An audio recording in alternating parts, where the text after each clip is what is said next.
Nous allons aborder trois thématiques. Premièrement, l'épreuve de l'opportunité de la certification pour un renouvellement, l'épreuve de l'usage de la certification et l'épreuve de sa valeur sur le marché. En deuxième thématique, nous aborderons la mise à jour des référentiels de la certification lors d'un renouvellement ou en vue d'un renouvellement. Et pour la troisième partie, nous traiterons des contrôles de ses propres modalités d'évaluation en tant que certificateur et aussi du contrôle des partenaires habilités si on en a pour la certification. Donc, on va d'abord vous présenter des points d'ingénierie et ensuite, à la fin du webinaire, on prendra vos questions avec Goulven Droumaguet. Donc voilà, moi je suis consultante senior en ingénierie et politique de formation à Centre Info, je suis Valérie Elouin, et puis Goulven, nous le verrons tout à l'heure, est chef de service RNCP de France Compétences. Nous aurons des remontées de vos questions du chat par Marilyn Gesbert, la directrice de l'Observatoire de Centre Info. À ce propos, j'attire votre attention sur les questions. Le mieux serait que vous attendiez un tout petit peu le déroulé de ce webinaire pour que vous puissiez trouver déjà un certain nombre de réponses à vos questions, puis de voir si nous n'avons pas traité vos questions, de les poser à ce moment-là dans le chat, mais d'attendre un tout petit peu pour ne pas... Voilà, vous êtes très nombreux en ligne et du coup pour qu'on puisse avancer et prendre des questions qui justement n'auront pas été traitées pendant le webinaire, le cas échéant. Donc, premier point d'ingénierie pour ne pas perdre de temps et rentrer tout de suite dans le vif du sujet. Donc, il s'agit de l'opportunité de la certification pour un renouvellement et aussi des preuves de l'usage et de la valeur d'usage de la certification professionnelle pour le RNCP. Donc, l'opportunité d'une certification au RNCP va se définir en réponse à une question précise. La certification que je propose, donc les compétences que j'entends certifier, répondent-elles à un besoin concret sur le marché du travail français aujourd'hui et si possible pour les années à venir, donc avec une dimension prospective. Et il s'agit de besoins en termes de besoins d'emploi pour un métier visé puisqu'on est sur l'angle du RNCP.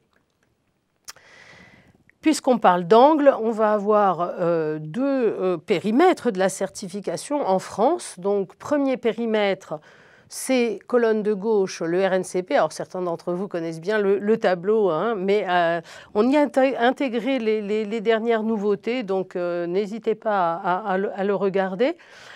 Donc, le RNCP, on y trouve sur un périmètre métier entier des diplômes délivrés au nom de l'État par l'État, c'est la première catégorie, la première ligne du RNCP. Deuxième ligne du RNCP, ce sont les CQP, les certificats de qualification professionnelle. Ce sont des certifications qui sont délivrées uniquement par les branches professionnelles. Donc, c'est des certifications qui sont centrées sur des besoins pour les secteurs en particulier. Et puis, dans la troisième catégorie, donc, on va trouver les certifications d'organismes publics et privés qui ne sont ni dans la première ni dans la deuxième catégorie. Vous voyez donc, cette dernière catégorie est enregistrée sur demande, sachant que les CQP aussi sont enregistrés sur demande. Et puis, on a tout en bas, structuré en bloc de compétences. Et oui, parce que depuis janvier 2019, les certifications du RNCP, sauf exception tout à fait exceptionnelle, sont structurées en bloc de compétences. Ce périmètre-là du RNCP est complété par un autre périmètre de certification et habilitation qui sont celles du répertoire spécifique, avec un périmètre beaucoup plus restreint. Il s'agit d'un groupe de compétences homogènes. Donc on a, première ligne, les habilitations découlant d'une obligation légale ou réglementaire. Donc on parle souvent d'habilitation réglementaire. Vous les connaissez pour certains d'entre vous dans vos secteurs et sont enregistrées de droit. Et puis, on a trois autres catégories au répertoire spécifique. Je passe rapidement parce que ce n'est pas l'objet de notre webinaire aujourd'hui. Les certifications dites transversales, c'est-à-dire qui sont valables pour tous les secteurs et quasiment tous les professionnels, comme par exemple des langues, de la bureautique, du tutorat.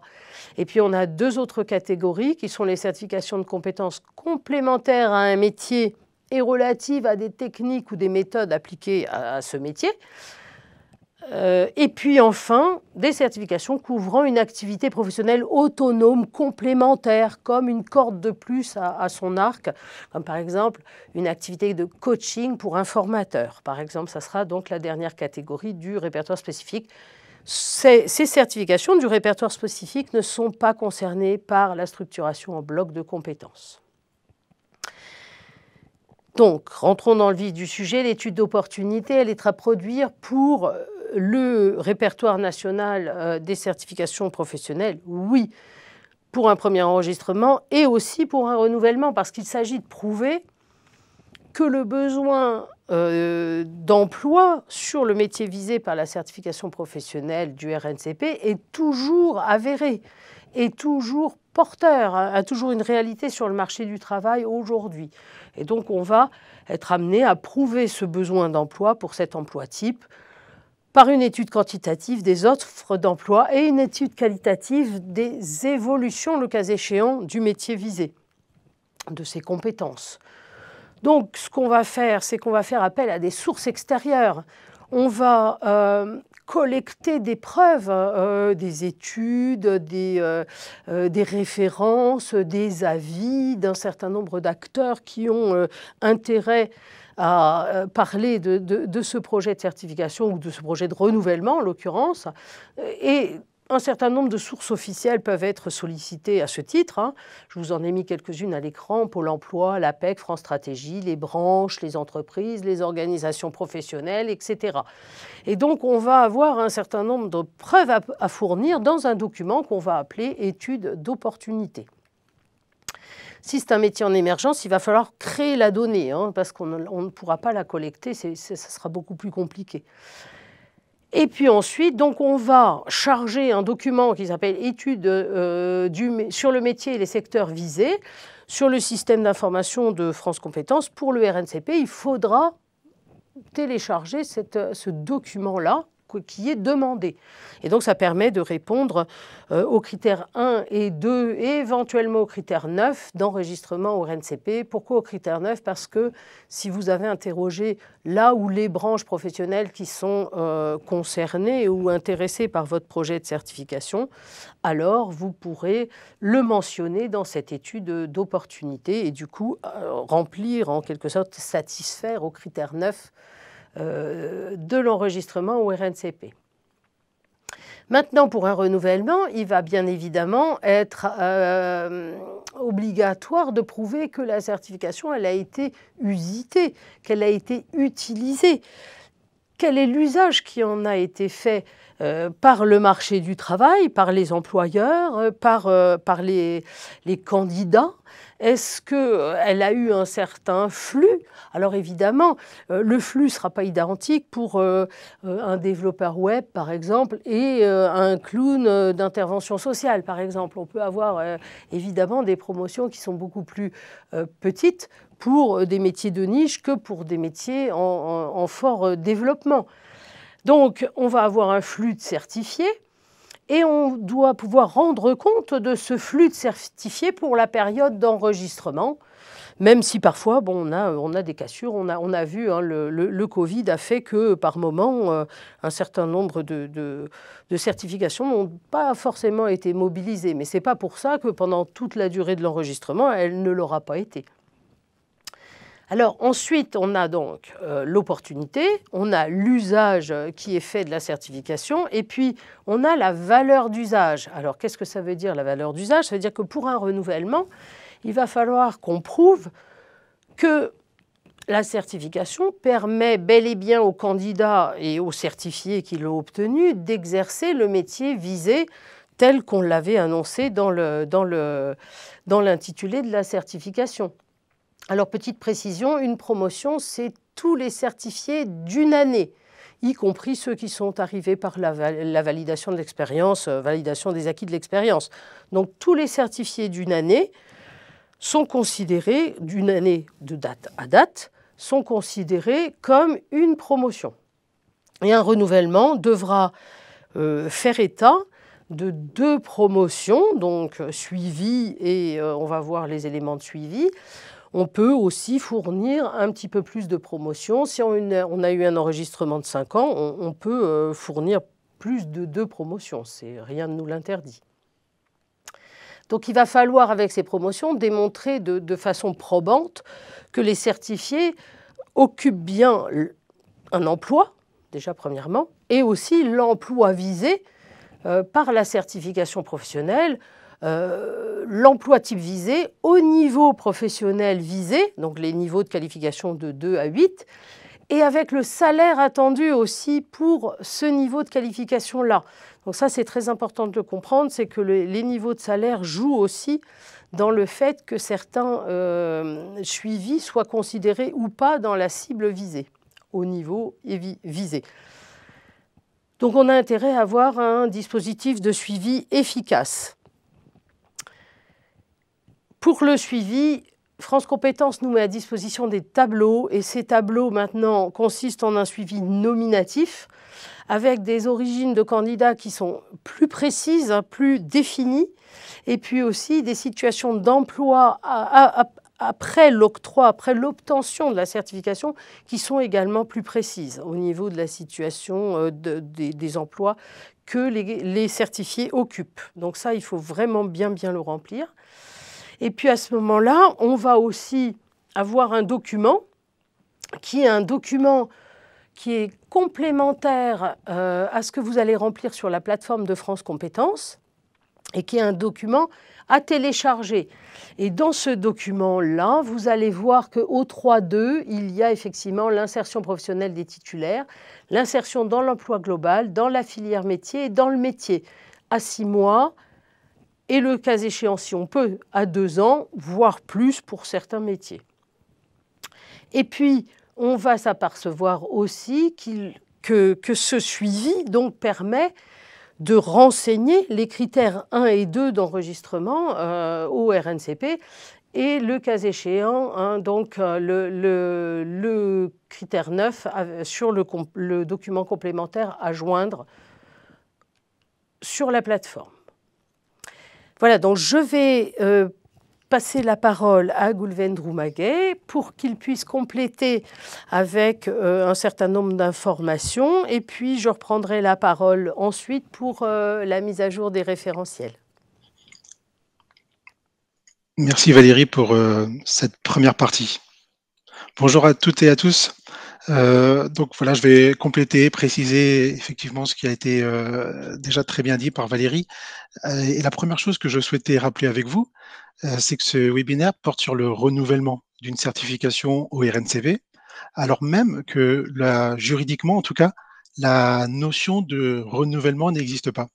Ce que je veux dire par là, c'est que le législateur n'a pas distingué des critères qui seraient propres à l'enregistrement en création et d'autres critères qui seraient propres à l'occasion d'un renouvellement. Donc voilà, ça c'est quelque chose qu'il faut vraiment déjà avoir bien en tête, au-delà du fait qu'entre nous, ici aujourd'hui, on parle de renouvellement, quand on se penche un petit peu sur les textes, les décrets, sur la loi même, il n'y a pas de différence. Chaque démarche d'enregistrement au RNCP est unique, et chaque demande d'enregistrement donc va s'appuyer sur les 9 critères.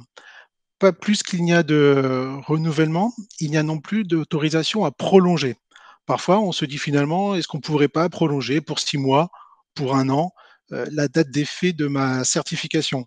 Là non plus, le législateur n'a pas permis de prolonger, ce qui fait que systématiquement, à l'occasion de chaque nouvelle demande, les équipes de France Compétences vont réexaminer l'ensemble du dossier au travers le spectre large des critères.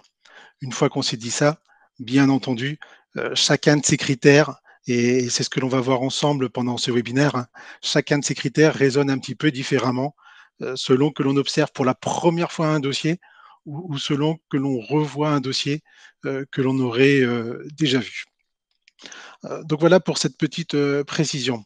Ensuite, la question qu'on nous demande et sur laquelle on nous interroge souvent, c'est le quand. C'était la slide juste avant, pardon. Quand déposer une demande de renouvellement? Alors assez couramment, ce que l'on dit, c'est d'essayer, en tout cas pour sécuriser ou pour s'éviter quelques contraintes, de viser les 6 mois. On communique sur 7. Aujourd'hui, grâce à nos délais, on serait plutôt sur 6 mois, mais il faut vraiment que le dossier soit disponible auprès de France Compétences 6 mois avant la date d'échéance. Ça, c'est une première chose. Mais surtout, ce dossier, il faut, à l'occasion d'un renouvellement, il faut vraiment qu'il prenne en compte les éventuelles recommandations qui auraient été formulées lors du précédent enregistrement. Ceux qui, parmi vous, avaient déjà reçu une décision favorable à l'enregistrement depuis janvier 2022 ont systématiquement, en simultané, reçu aussi un courrier. Et sur ce courrier, qui vous rappelle les grands principes de la certification, notamment vos engagements et vos obligations, ce courrier aussi, il est précieux. Il est précieux pour vous parce qu'il va vous dire, vous redire, vous exposer pourquoi, parfois la durée n'est pas celle que vous souhaitiez. On souhaite en règle générale un enregistrement pour 5 ans et puis parfois cet enregistrement se traduit pour 2 ans, 3 ans, parfois même 1 année. Ben là vraiment on vous invite à aller consulter systématiquement ce courrier et si vous n'aviez plus, en interne accès à ce courrier, sachez qu'il est disponible sur votre espace dans le système d'information. Pourquoi il est précieux pour vous? Parce qu'il est également précieux pour nous. C'est vraiment un courrier sur lequel on va prendre appui pour réexaminer le dossier et quand un dossier revient en ayant apporté une bonne démonstration, d'une bonne prise en compte des recommandations qui ont été exprimées par la commission, alors forcément, ça contribue à positionner le dossier sur une trajectoire favorable. En revanche, et c'est aussi le nota qui vous est ici partagé, hein, en revanche, ne pas prendre en compte ces recommandations ou alors ne pas amener dans le dossier des éléments qui permettraient à la commission de comprendre pourquoi ses propres recommandations n'ont pas été prises en compte, ça serait prendre un grand risque. Donc voilà, encore une fois, n'hésitez pas à vous appuyer sur ce courrier. Et si jamais vous n'aviez pas été destinataire de ce courrier, puisque c'était une décision avant janvier 2022, n'hésitez pas là non plus à solliciter nos services. Voilà pour le quand. Ce que je souhaitais aussi partager avec vous, maintenant qu'on s'est dit quand redéposer un dossier, c'est un petit peu le comment redéposer un dossier. Pourquoi? Parce que finalement, quand on a un patrimoine, on a une certification et que cette certification, elle a vécu pendant quelques années, elle a naturellement évolué. Elle a naturellement évolué, pourquoi? Parce que l'environnement naturel évolue. On le dit souvent, les compétences évoluent très rapidement, parfois même disparaissent très vite. Et la certification, ben, c'est une matière vivante. La certification, c'est pas quelque chose que l'on fige à la date de sa création, c'est quelque chose qui se doit d'évoluer dans le temps. Et donc, forcément, quand on s'interroge sur le renouvellement de sa création, alors très rapidement va se présenter à vous 2 scénarios. Est-ce que je renouvelle ce que l'on appelle à périmètre constant? Est-ce que ma certification est restée si stable qu'auquel cas mon architecture dans les référentiels n'a pas évolué, l'intitulé n'a pas évolué, le niveau n'a pas évolué, je reste certificateur ou mon réseau est resté assez simple et auquel cas on est sur un renouvellement très linéaire? Ou alors est-ce que ma certification nécessite ou a fait l'objet même d'une évolution substantielle? Et là, on est sur 2 schémas qui sont très différents. Entre le périmètre constant, rien ne bouge, et l'évolution substantielle. Nouvelle architecture des référentiels, est-ce que pour coller au plus près des métiers, je vais ce qu'on appelle splitter, diviser ma certification? Est-ce que j'avais plusieurs certifications et finalement je vais en faire qu'une seule? Et ben, dans le cadre d'une évolution substantielle, vous avez 2 opportunités. La première de ces opportunités, c'est d'aller jouer sur la division. Donc c'est la slide qui suit, c'est la division en plusieurs certifications. Vous pouvez prendre une certification mère et cette certification mère, elle va porter le renouvellement de plusieurs autres certifications. En règle générale, les schémas que la commission observe le plus, c'est une certification mère qui se split, qui devient 2 ou 3, qui va venir nourrir 2 ou 3 certifications, avec une certification mère qui était un peu globale et des certifications filles, qui vont être beaucoup plus précises et beaucoup plus en lien avec les besoins et donc beaucoup plus visibles au sein du répertoire national.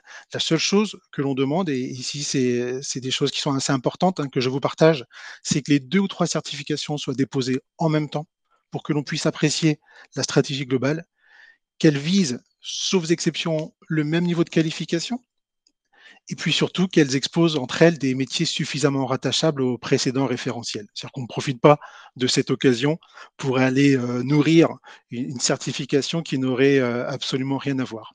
Ça, c'est la première stratégie. La seconde stratégie, et le choix vous appartient, c'est qu'on reprenne la certification d'origine, mais qu'on l'enrichisse de blocs. Et c'est vrai qu'à la CNCP, on voyait très souvent des certifications avec les blocs, et puis ça s'est un petit peu perdu. Je ne pourrais que vous encourager à envisager ce choix d'introduire dans une certification des blocs optionnels.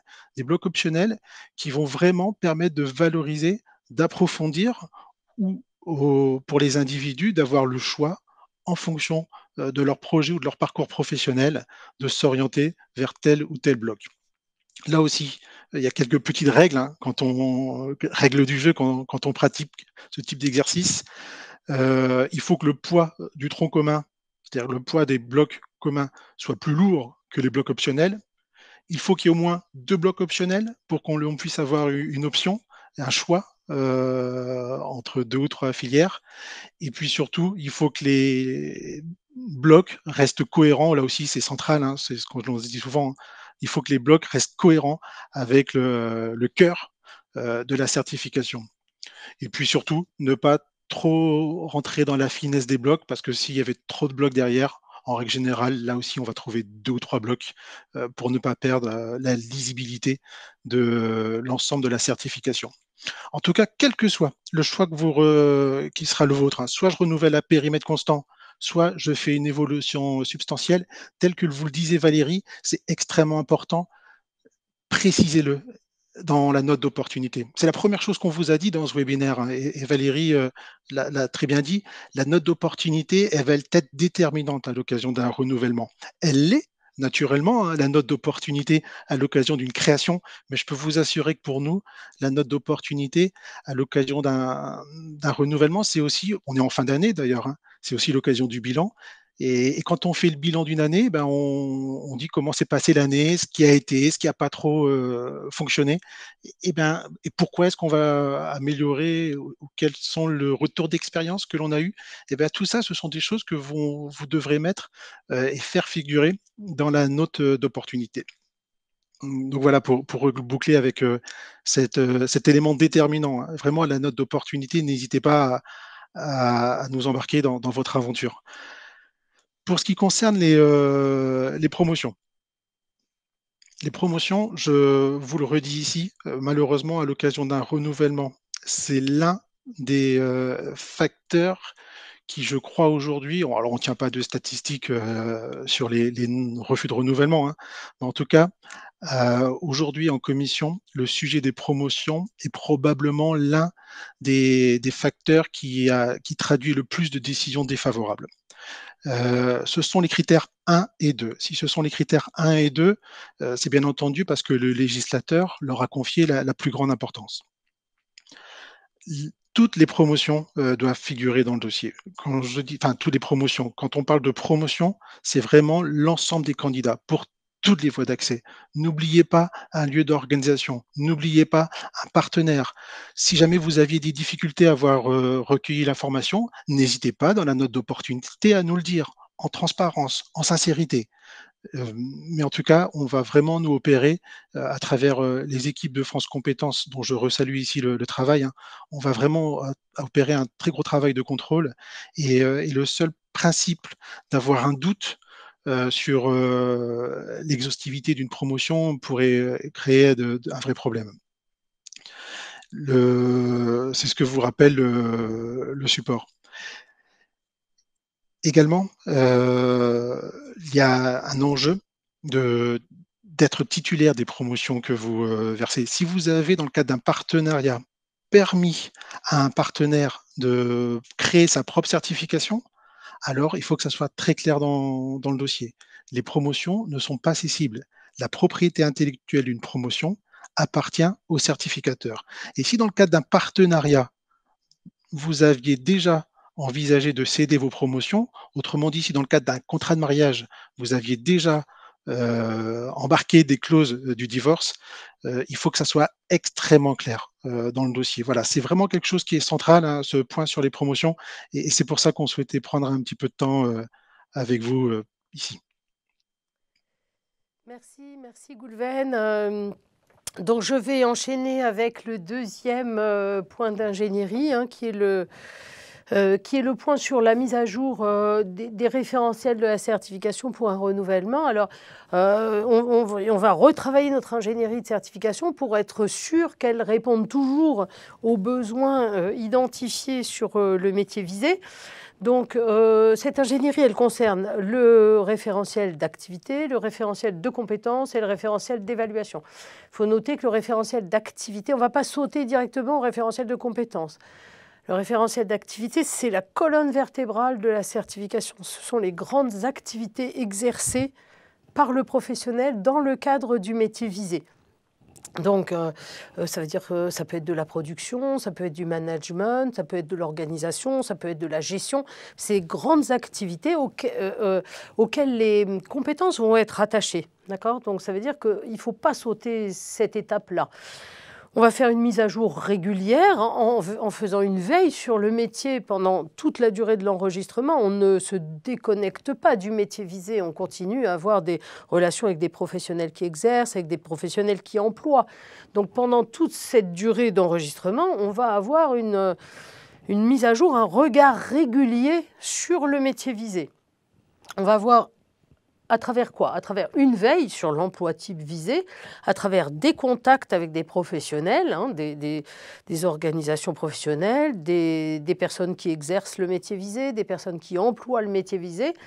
Et on va avoir une formalisation de toutes ces évolutions potentielles, hein, parce qu'il y a des métiers qui n'évoluent pas beaucoup, il y a des métiers qui évoluent beaucoup et très vite. Donc, à travers notre conseil de perfectionnement qu'on va réunir à minima une fois par an. Mais ce n'est pas pour ça que... C'est pas parce qu'on a ce conseil de perfectionnement qu'on va ne pas faire de veille, ne pas faire de contact avec les différents acteurs de la profession. Le conseil de perfectionnement, il vient un peu acter un peu tout ça. On va constater ou pas des évolutions, soit des grandes activités, soit des compétences qui sont liées, soit des conditions d'exercice aussi du métier, hein, des conditions normatives, des conditions réglementaires, pourquoi pas.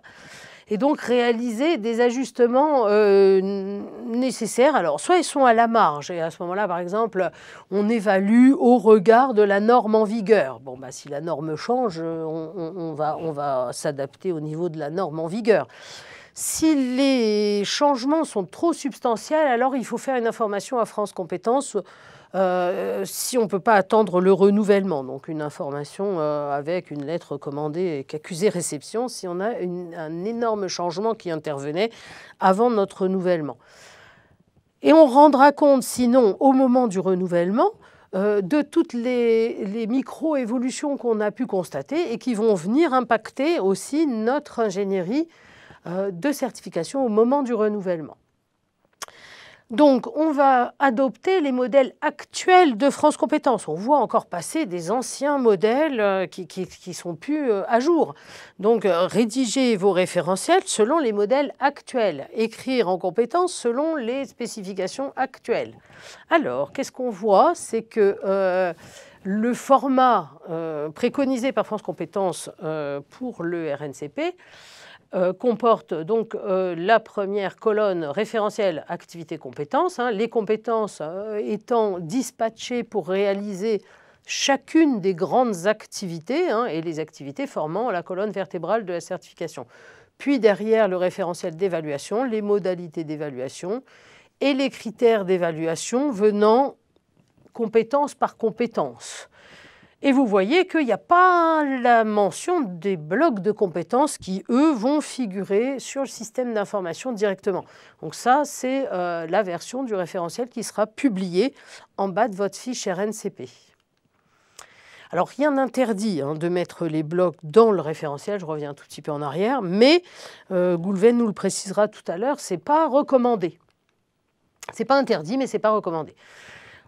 Ensuite, on va s'attaquer à l'écriture en compétences. Donc, l'écriture en compétences, elle vient nourrir les activités. C'est-à-dire, j'ai ma grande activité, par exemple, gestion des ressources humaines, et puis, quelles compétences je vais mettre en œuvre pour effectuer cette gestion des ressources humaines. Donc, la compétence devrait être composée de l'action, d'un verbe d'action à l'infinitif, puis du sujet ou de l'objet de l'action, le quoi, du pourquoi, c'est-à-dire quelle est la finalité de l'action, et éventuellement du comment. Bon, moi, je trouve qu'éventuellement, vaut mieux mettre du comment, c'est-à-dire comment l'action est réalisée.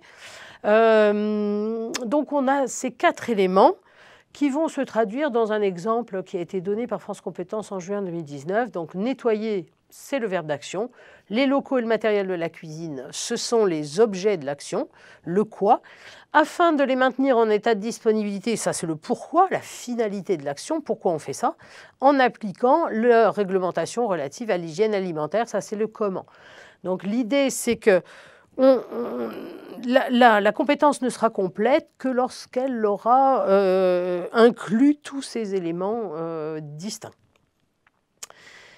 Au niveau du référentiel d'évaluation, donc on va indiquer dans le référentiel, c'est-à-dire dans le référentiel qui est publié, tel que le modèle que je vous ai montré tout à l'heure, on va indiquer les grands types d'évaluation. Par exemple, mise en situation reconstituée, d'accueil client. Par exemple, entretien avec le jury, etc. Et évidemment, ces modalités choisies seront cohérentes avec les évolutions des compétences que vous avez pu observer lors de votre veille métier. Attention, vous n'allez pas mettre tous les détails des modalités d'évaluation dans votre référentiel. Pourquoi ? Parce que le document qui est publié là, en bas de votre fiche RNCP, il est opposable puisqu'il est publié par France Compétences. Donc, ce qui veut dire que si vous vous apercevez au bout d'un certain temps que dans cet entretien, il vous manque 10 minutes, alors que si vous avez mis sur votre document cet entretien durera 15 minutes, il faudra qu'il dure 15 minutes. On ne pourra pas revenir en arrière. Alors que si vous mettez tous les détails de l'évaluation, c'est-à-dire la description de l'épreuve, quel est le lieu, où ça se passe, la durée, les livrables à produire par le candidat, la surveillance, le cas échéant, si vous mettez ça dans un document à part, notamment par exemple le règlement de certification, alors celui-ci, vous pourrez le faire évoluer, par exemple un peu chaque année, sans dégrader néanmoins les modalités ni les critères d'évaluation, évidemment, des candidats. Mais si vous manque 10 minutes, vous pourrez rajouter 10 minutes dans votre règlement de certification, ce qui ne sera pas le cas. Vous ne pourrez pas toucher à votre référentiel complet, publié, une fois qu'il sera publié. Voilà, Goulven, je vous repasse la parole pour des petites précisions concernant ces questions de référentiel. Merci Valérie. Et la première chose sur laquelle je souhaitais revenir avec vous cet après-midi, notamment à l'occasion d'un renouvellement, c'est le référentiel d'activité. Alors ça pourrait vous surprendre, c'est vrai qu'on a beaucoup écrit sur l'écriture en compétences. Valérie vient de vous rappeler l'une des méthodes d'écriture que France Compétences a avec la commission préconisée. Mais ce que l'on souhaite de plus en plus, c'est de remettre un peu l'église au centre du village. Tout part de l'activité. Le référentiel d'activité, c'est quoi? C'est la description des situations de travail. C'est la photographie d'un métier. Le référentiel d'activité, ce sont les fondations de la maison. Et il faut que ces fondations soient très robustes pour supporter le poids d'un référentiel de compétences et aussi d'un référentiel d'évaluation. Le référentiel d'activité, quand il est simplement rédigé, c'est ce qui va aussi témoigner de la proximité avec les professionnels. Pourquoi je vous dis ça? Parce qu'en règle générale, on consacre, et c'est très naturel, hein, beaucoup d'énergie, beaucoup d'investissement sur le référentiel de compétences et à travers l'écriture en compétences que l'on souhaite que vous puissiez mobiliser. Ce qu'il faut se dire du référentiel de compétences, c'est que c'est un langage. On peut avoir un langage très riche, on peut avoir un langage un peu plus familier, un peu moins nourri, on peut avoir un langage soutenu. En France, on peut aussi avoir un langage avec un accent. Quelle que soit le référentiel de compétences, notre enjeu, quand on les publie, c'est que l'écriture en compétences parle un langage et ce langage il a un double enjeu, hein. Le premier enjeu, pourquoi est-ce qu'on vous embête parfois sur l'écriture en compétences? C'est que le langage, il est partagé par tous. On va pouvoir faire parler entre eux les blocs de compétences, puisqu'ils parleront le même langage. Donc, c'est le sujet des correspondances entre les blocs de compétences. Et puis, ce sujet de l'écriture en compétences, c'est aussi une recommandation européenne. Et c'est ce qui fait que vos certifications, quand elles sont enregistrées dans un répertoire national, elles répondent aussi à des enjeux et à des contraintes qui sont celles prises par la France devant l'Union européenne lors de la recommandation pour se renseigner au cadre européen. Mais ça ne doit pas vous empêcher d'investir le référentiel d'activité. Sincèrement, poser les choses. Le référentiel d'activité, c'est pas simplement la réécriture du référentiel de compétences. On s'est dit: «Oh là là, j'ai passé tellement de temps sur mon référentiel de compétences, oh là là, comment le référentiel d'activité, allez, je je transforme coordonner en coordination, je transforme gérer en gestion et ça devient un simple jeu d'écriture». Non, le référentiel d'activité est autonome. On ne lit pas les référentiels en ligne, on les lit en colonne. Ce que je suis en train de vous dire, très simplement, c'est que la seule lecture du référentiel d'activité doit permettre de comprendre le métier et le niveau. Reprenez vos référentiels d'activité, prenez-les en colonne et si vous comprenez le niveau et le métier, alors c'est déjà quelque chose qui va être une bonne base pour le reste des référentiels. Je ne reviens pas sur le référentiel de compétences. Bien entendu, on interroge la forme, mais on interroge surtout aussi le fond. Il faut que ça couvre tout le périmètre du métier et il faut que ce référentiel de compétences permette déjà de bien pressentir le niveau. Autrement dit, de confirmer les éléments que l'on a observés dans les critères 1 et 2. Et puis, s'agissant du 3e, le temps passe très vite, pardon. Et puis, s'agissant du 3e point, celui sur les blocs de compétences. Malheureusement, Valérie vous l'a redit et je vais me permettre de le redire également, parce que je veux vous donner cette chance de vous le redire. Nulle part, nulle part, dans le format du référentiel, il y a une espèce de ligne qui fusionne l'ensemble des référentiels qui s'appelle bloc de compétences. Nulle part. Le format, que vous aviez, sous les yeux, est bien un référentiel d'activité, de compétences et d'évaluation. Alors c'est assez singulier, mais de plus en plus, on va trouver une première ligne qui va fusionner au-delà de entre ces 2 cellules bleues, on va trouver une ligne complète sur l'ensemble du référentiel qui s'appelle bloc de compétences. Alors probablement quand vous prenez ce choix, c'est que vous le faites de manière résolue et confiante. Je peux vous assurer que c'est prendre un très grand risque. Le critère 3 dont on se parle, celui que l'on va publier, sont les référentiels d'activité, de compétences et d'évaluation. Les blocs de compétences sont le critère 7. C'est pas 3 et 4, c'est 3 et 7. Le législateur, de manière très volontaire, a bien séparé l'écriture en compétences des référentiels d'activité, compétences et évaluation et la structuration en bloc. Donc, vous pouvez, c'est pas interdit de rajouter, de modifier le format pour ajouter la cellule des blocs. Simplement, quand vous faites ça, sachez que vous nous privez, je ne peux pas vous le dire autrement, vous nous privez du critère 3. Pourquoi? Parce que la première chose que l'on va voir, ça va être les blocs. Et donc, le bloc, c'est critère 7. Ce qui veut dire que dans l'instruction, on va d'abord aller voir la cohérence du critère 7 avant même d'aller voir ce que sont les référentiels d'activité, de compétences et d'évaluation. Ce n'est pas un choix que l'on fait, c'est un choix que vous nous imposez quand vous mettez en avance cette cellule fusionnée. Donc là, voilà, s'il y a Ce qui parmi veut les dire en fait différentes choses à que retenir aujourd'hui, il y a celle-ci. Ce qui veut dire qu'en fait, si la structuration en bloc de compétences n'est pas correcte aux yeux de France Compétences, alors il n'ira pas plus loin, il n'auditera pas non plus le référentiel à la suite. Et de ce fait, vous ratez effectivement une occasion de faire valider au moins un critère. Je continue, Goulven, parce que je vois que le temps file tellement vite et il va falloir qu'on passe aussi le point d'ingénierie 3 et puis qu'on prenne quand même quelques questions. Donc j'enchaîne avec le contrôle de ces modalités d'évaluation par le certificateur et le contrôle de ces partenaires habilités par le certificateur également. Et là, en fait, on a des attentes de France Compétences qui dit qu'il faut effectivement rendre compte de la manière dont on aura contrôlé les choses, que nos modalités d'évaluation en tant que certificateur ont bien été mises en œuvre et que si ça n'a pas été le cas, on a apporté des actions correctives, etc. Et on va nous demander la même chose du point de vue des partenaires habilités, en quelque sorte. Donc, pendant la durée de l'enregistrement, il faut que les modalités d'évaluation et les jurys, le format des jurys, etc., aient été correctement mis en œuvre. Et ça, il va falloir le prouver à la fois par les PV de jury ou par les retours d'expérience des jurys d'évaluation et de certification, etc. Donc, ce qui veut dire qu'il faudra avoir des actions proactives de manière à pouvoir, au moment de l'enregistrement, par exemple, rendre compte du fait qu'on ait un responsable qualité de la certification en son sein. Alors, ce ne sont pas des obligations, hein, là, ce sont des options.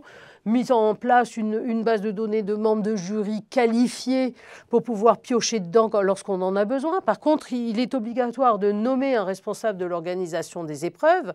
Il est obligatoire aussi d'avoir les signatures des jurys et le paraphe du responsable de l'organisation des épreuves sur les PV de jury, qui eux-mêmes, si possible, devront faire remonter s'il y a eu des dysfonctionnements, des aléas, des non-conformités ou des tentatives ou fraudes, de manière à pouvoir débriefer tout ça et en tirer des leçons pour faire améliorer les modalités d'évaluation et le respect de la conformité des modalités d'évaluation.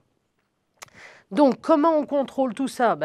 On peut avoir des séances d'information, voire de formation des membres du jury sur l'acte d'évaluer, sur les principes de déontologie, sur les principes de lutte contre les discriminations notamment. On peut organiser des débriefs avec les membres de jury après les évaluations, notamment si on a vu des dysfonctionnements, des aléas, des tentatives de fraude, ce genre de choses. Il faut traiter lorsque l'on a des dysfonctionnements, parce que des fois, on se dit, on a eu des dysfonctionnements, des aléas, des non-conformités, mais bon, on les a actés, très bien, maintenant on met tout ça dans le tiroir. Non, il faut avoir un système de traitement et de dire qu'est-ce qu'on en fait, comment du coup on fait évoluer nos conditions d'évaluation pour remédier à ces soucis-là. Et puis, comment on a mis en œuvre les ajustements nécessaires et comment on a capitalisé tout ça pour transmettre à France Compétences. Lorsque l'on est co-certificateur, alors, co-certificateur, qu'est-ce que ça veut dire ? Ça veut dire les copropriétaires de la certification. La certification étant une propriété intellectuelle, on peut être plusieurs à détenir cette propriété intellectuelle, donc plusieurs co-certificateurs. Mais dans ce cas-là, toutes les recommandations que je viens d'énoncer précédemment sur la gestion de la certification vont s'appliquer à chacun des co-certificateurs, voilà, si tant est qu'ils organisent, chacun d'entre eux, des sessions de formation et des sessions d'évaluation des candidats. Ce n'est pas toujours le cas, mais la plupart des fois, c'est le cas.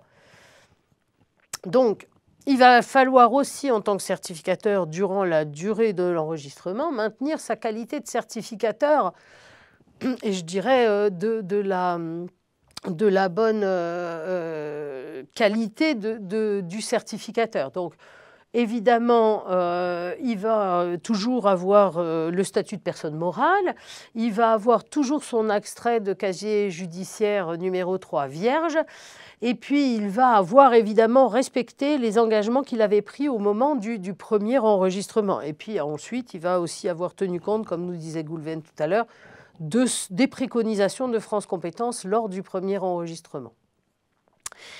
Et puis, il va aussi contrôler la communication qu'il fait sur sa certification. Donc, votre certification n'est pas votre formation. Votre certification, c'est une certification qui vise un métier, qui vise un secteur ou plusieurs secteurs, qui a certains publics cibles qui seront candidats à votre certification, qui sert à quelque chose. Et du coup, tout ça, c'est une description qui se distingue de celle de la formation.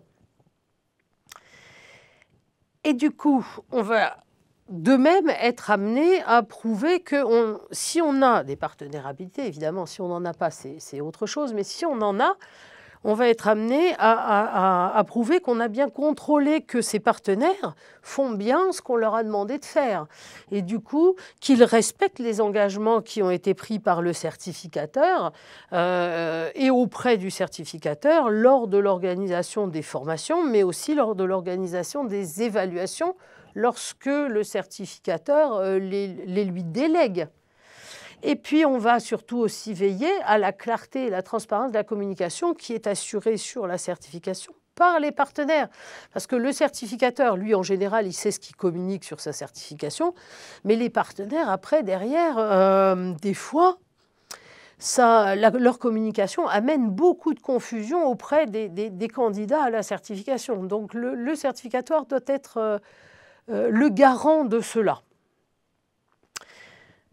Enfin, on va fournir donc la description des contrôles réalisés auprès des partenaires, donc pas forcément tous les partenaires, mais lesquels, comment je les ai choisis, etc.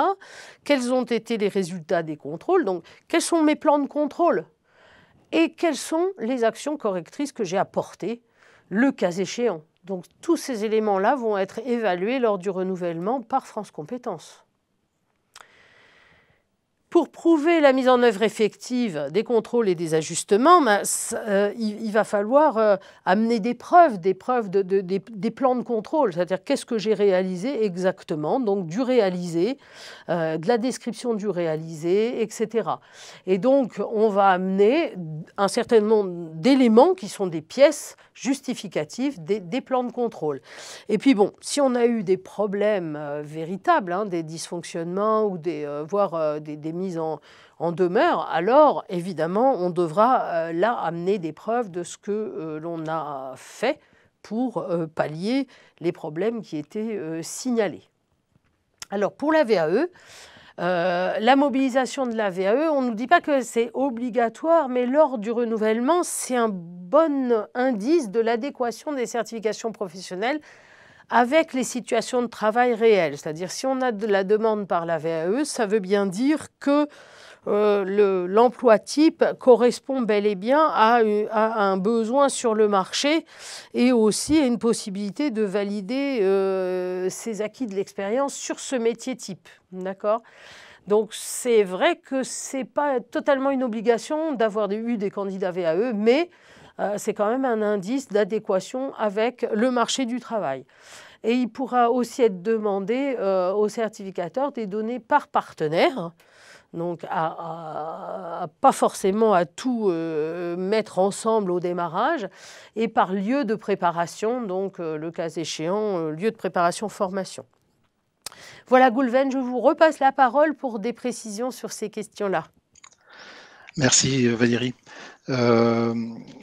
Ce que je voulais préciser ici, depuis tout à l'heure, depuis 14h30, on a vu ensemble les tableaux Excel qui sont froids, ils sont glaciaux les tableaux Excel. On a vu un système d'information dont les champs sont limités. Parfois, il faut cocher oui ou non. On a vu des choses qui étaient extrêmement prescriptives. On a vu une écriture en compétences qui était un peu contraignante. Et bien, vous avez à votre main deux choses pour finir de convaincre sur un dossier. La première chose, avant de venir sur la communication, la première chose, on vous l'a dit, je vais le redire ici, c'est la note d'opportunité. Je vous le redis avec détermination. La note d'opportunité, c'est vraiment un document qui vous appartient. La note d'opportunité, elle n'appartient pas à un consultant ou elle n'appartient pas à un site internet. La note d'opportunité, c'est la vôtre. Vous devez la faire résonner. Vous devez faire transpirer votre ADN, celle de votre école, de votre formation, de votre histoire, de ce que vous êtes, des gens qui sont avec vous dans cette aventure, c'est ça la note d'opportunité. Et quand elle est rédigée de manière extrêmement simple, fluide, dynamique, vous allez aussi, alors d'une certaine manière, vous allez nous embarquer dans votre aventure. Donc, vous pouvez faire vivre la certification où elle a pu vivre de manière extrêmement dynamique, comme elle devait être. L'idée, c'est que dans cette note d'opportunité, le premier levier qui est le vôtre, c'est que vous retraciez en transparence, en sincérité, de quelle manière est-ce qu'elle a vécu et que vous remettiez avec des engagements, de quelle manière est-ce que vous avez capitalisé sur ces différentes expériences. Donc voilà, je reboucle sur cette note d'opportunité. Et puis la seconde chose qui vous appartient, bah, c'est votre site internet. Et là aussi, malheureusement, on l'oublie un peu. On a vu les critères 1 et 2 d'insertion, 3 les référentiels, avec un petit peu le 7 sur les blocs. Et critère 4, c'est les procédures de contrôle, dont vient de vous parler Valérie. Mais dans ces procédures de contrôle, il y a d'autres choses que l'on observe, et qui, malheureusement, parfois font défaut. Et donc, c'est la communication sur vos sites internet. Soyez extrêmement attentifs à ce que vous communiquez sur vos sites internet. Ne communiquez pas de manière prématurée sur un futur enregistrement. Encore moins en y associant un niveau. On n'écrit pas sur un site internet que cette formation est en cours de dépôt au niveau 7 auprès de France Compétences. Il n'y a que la commission qui pourra octroyer ou pas un niveau. Donc voilà, soyez extrêmement attentifs à vos communications sur vos sites internet parce que c'est là aussi votre vitrine. On doit retrouver une cohérence entre le dossier et le site internet, sur les prérequis, sur les modalités d'accès, sur les blocs, sur la stratégie. Donc voilà, c'est quelque chose que je souhaitais vous redire. Et il n'est pas dit ici qu'il faut simplement mettre son site internet en conformité à l'occasion d'un dossier déposé auprès de France Compétences. Vos sites internet, quand on a une formation certifiante, sont consultés en direct et en continu dans le cadre des opérations de la cellule contrôle de notre direction. Le premier point.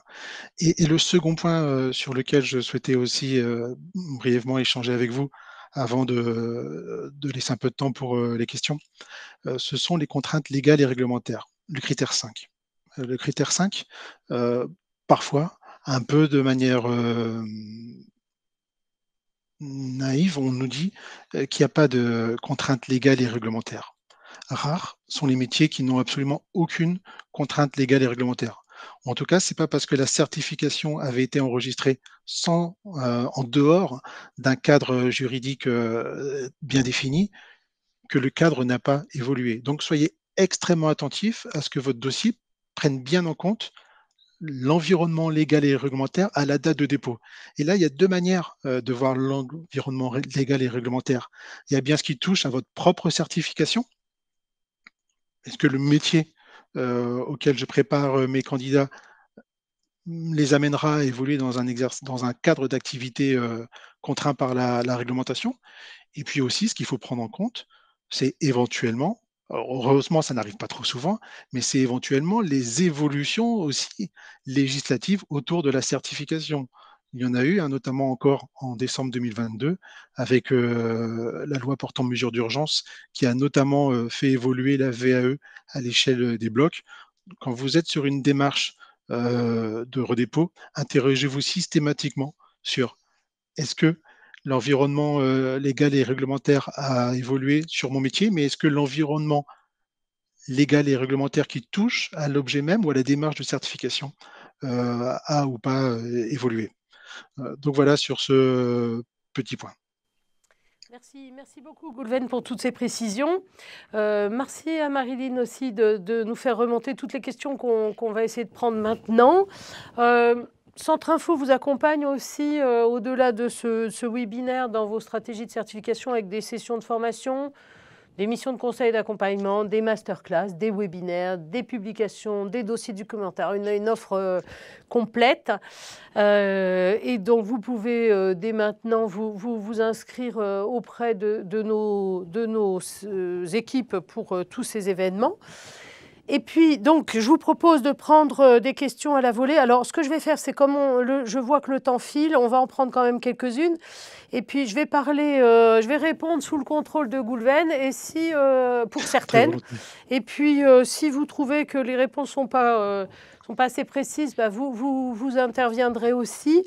Et alors, donc, première question, comment procéder pour le renouvellement quand on n'a pas encore eu de certifié?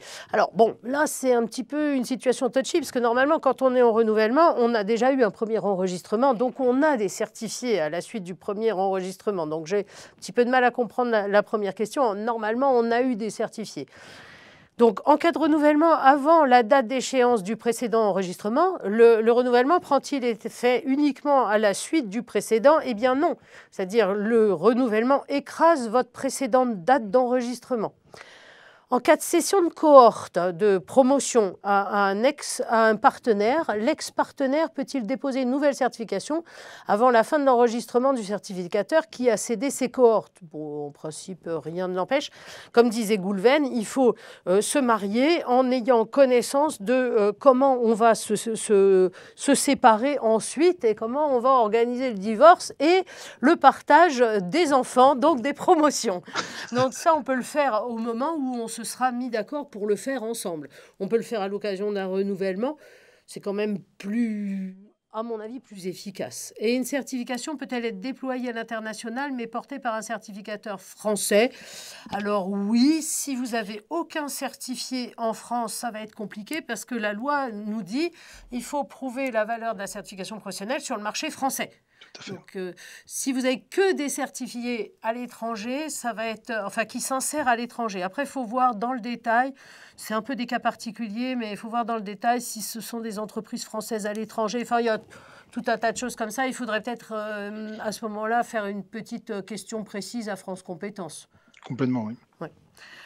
Donc, au niveau de l'insertion, sur le cas spécifique, on concerne a priori plusieurs CFA au vu des questions précédentes. Donc, un titre RNCP enregistré en janvier 2021 sur un métier en tension. Le CFA formant uniquement en alternance de 3 ans. Est-il possible de monter 2 promotions comme spécifié pour le renouvellement? Alors, bon, quand on fait un renouvellement et qu'on a été enregistré pour une courte durée, on présente les promotions qu'on peut présenter, bien évidemment. On ne va pas vous demander d'inventer des promotions alors que matériellement, vous n'avez pas eu le temps de les organiser. L'enjeu ici, quand on bénéficie d'une certification qui a été enregistrée sur un schéma dérogatoire, ce qu'on appelle l'enregistrement simplifié. C'est-à-dire qu'il n'y a pas besoin de fournir les 2 promotions.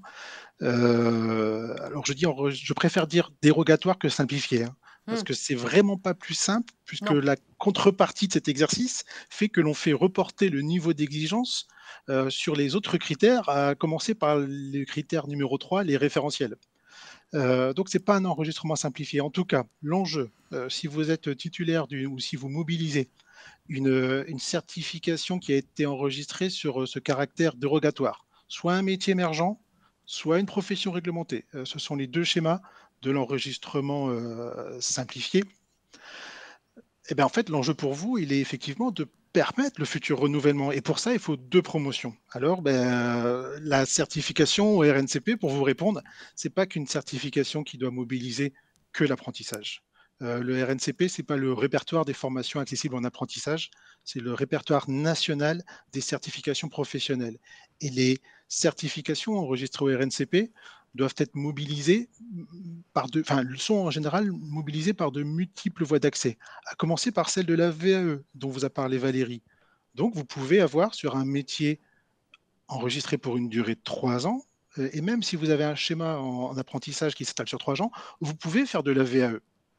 Qui va vous permettre de faire une première promotion. Vous pouvez avoir des promotions en formation continue, on peut avoir ou en candidature. Mais c'est vrai que pour certains cas, on peut avoir un métier en émergence, prendre des gens par exemple au niveau bac et les amener avec le bac et les amener par exemple à un niveau 6. La formation elle est longue et donc du coup, je suis pas sûre qu'on ait le temps des fois de faire les 2 promos complètes, 2 certifiés. Dans le temps imparti, puisqu'on a été enregistré pour maximum 3 ans. Après, c'est vrai que de mixer les promotions et les origines de promotion, c'est bien intéressant. C'est ce qui fait la richesse aussi des certifications. Tout à fait.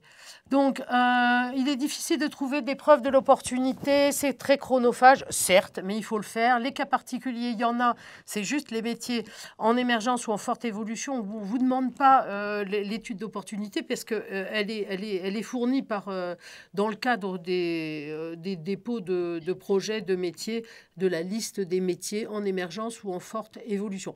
Après, quand on est sur un renouvellement, et c'est le cas sur notre webinaire aujourd'hui, c'est que, comme je le disais, on ne va pas étudier l'opportunité du renouvellement la veille de son dépôt de renouvellement. On va quand même suivre pendant, par exemple, admettons qu'on ait eu 5 ans. Bon, ça serait bien. On va suivre l'évolution du métier visé pendant les 5 ans. C'est-à-dire qu'on ne va pas se mettre au dernier moment à se dire « Ah bah tiens, où est-ce que je vais trouver de l'information sur l'opportunité de mon renouvellement ?» Ça serait plutôt contre-productif.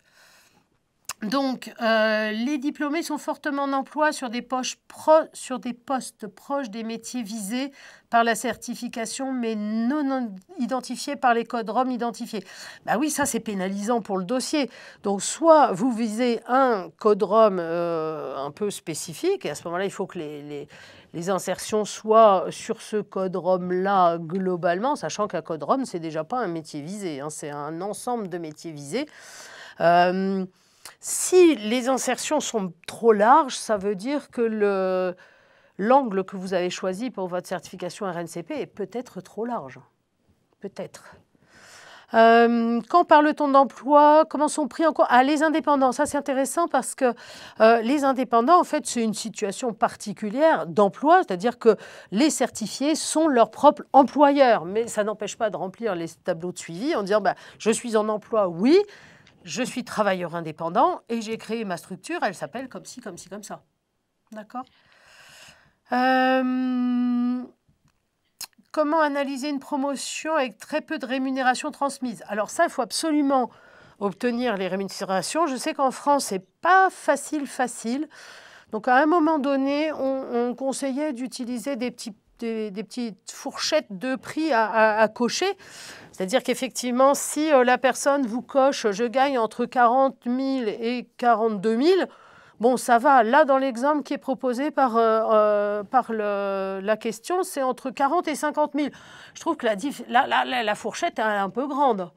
Donc, si on coche entre 40 et 42 000, on suppose que la personne elle va gagner 41 000 environ.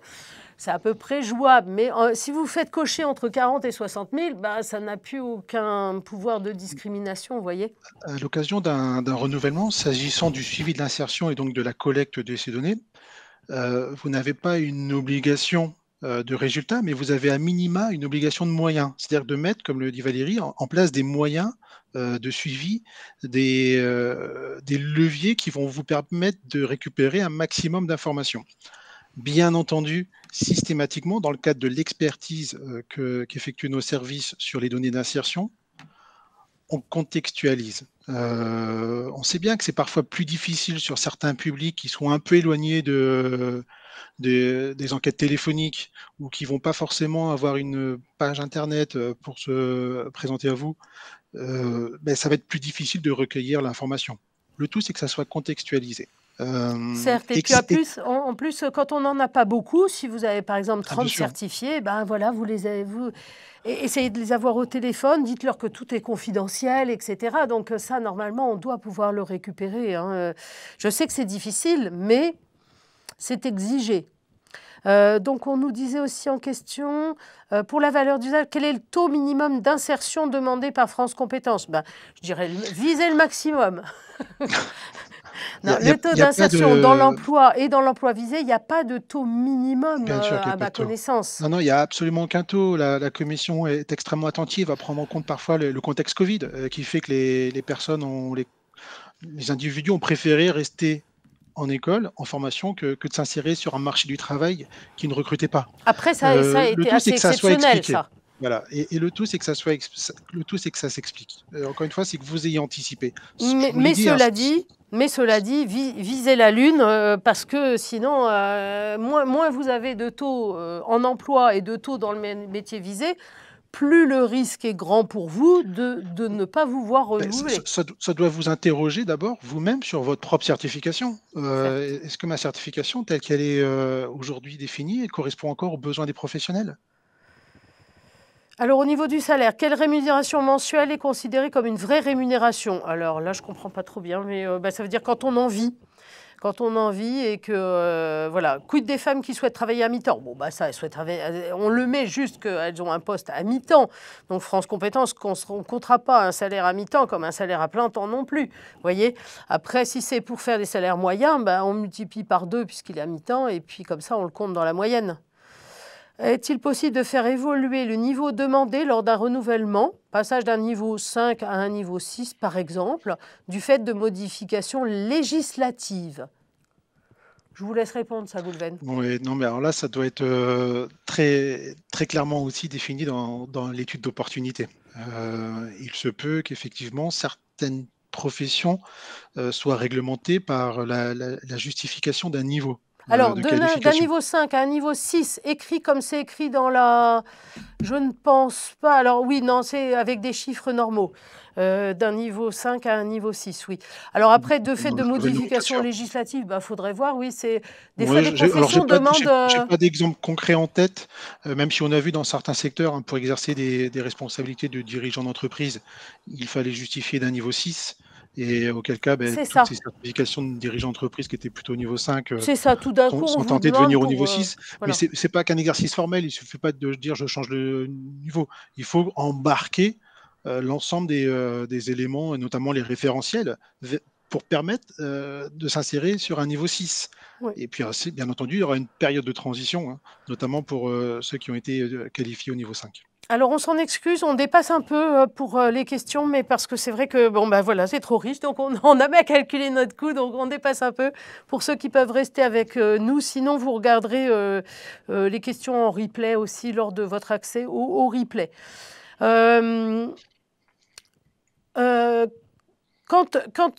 Donc on dit, on ne comprend pas pourquoi vous dites d'enlever la ligne bloc de compétences dans le référentiel. La ligne bloc de compétences, elle n'existe pas dans le référentiel. Donc soit c'est vous qui choisissez de la rajouter, soit vous ne la rajoutez pas et vous mettez vos blocs, comme c'est demandé, dans le système d'information. Donc il ne s'agit pas de supprimer la ligne bloc, mais de ne pas l'ajouter. D'accord ? Donc, qui compose le conseil de perfectionnement? Ça peut être des acteurs de la profession, c'est des gens qui exercent le métier visé, des gens qui emploient le métier visé, des gens qui font partie des branches professionnelles concernées, des groupements d'employeurs, un ordre, l'ordre des avocats, si vous travaillez avec des avocats, par exemple. Vous voyez ce que je veux dire? Ça dépend un peu. Alors, les blocs de compétences sont donc à mentionner dans le système d'information à la rubrique « Ajouter un bloc de compétences » et on met le nom du bloc, les compétences visées, les modalités d'évaluation de ce bloc. Si mon référentiel était basé sur la version 4.2 d'une norme et que dans les 5 ans de durée de la norme est passée à la version V5.1, il faudra que j'adapte mon référentiel. Alors, ça c'est ce que j'ai dit, c'est que dans vos référentiels, vous mettez, par exemple, l'action X sera réalisée en respectant la norme en vigueur. Et dans ce cas-là, vous ne mettez pas la version de la norme, vous mettez la norme en vigueur. Donc, dans votre évaluation, vous continuerez à évaluer selon la norme V4.2 au moment de la V4.2, puis V4.1, V4.3, V4.5, V5.1, etc. Vous voyez? Ça n'a pas tellement d'impact. Vous adaptez votre référentiel, il n'y a pas besoin, puisque vous avez mis selon la norme en vigueur. Alors, comment peut-on saisir le niveau Bac plus 1? Bac plus 1, ça n'existe pas, ce n'est pas un niveau. Donc, on a un niveau Bac ou un niveau... le niveau Bac, c'est le niveau 4 et le niveau suivant, c'est le niveau 5 qui correspond au niveau suivant, au niveau 5, c'est-à-dire l'équivalent de Bac plus 2. Bon, moi, j'aime pas Bac plus 2, mais Bac plus 1 n'existe pas. Contrôle des modalités d'évaluation. Alors, quelle logique entre activité et bloc? Alors, on peut avoir une logique, une activité égale un bloc, c'est-à-dire toutes les compétences relatives à une activité professionnelle égale un bloc de compétences, ou pas, ça dépend des blocs de compétences et ça dépend des activités.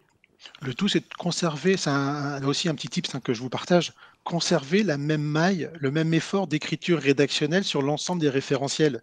Ne diluez pas l'énergie dans les référentiels, ce qui fait que on va d'abord retrouver un bloc à l'échelle de l'activité, et puis un peu plus loin, parfois, sur les dernières pages du référentiel, ben, il y a un moindre soin apporté à l'écriture en compétences.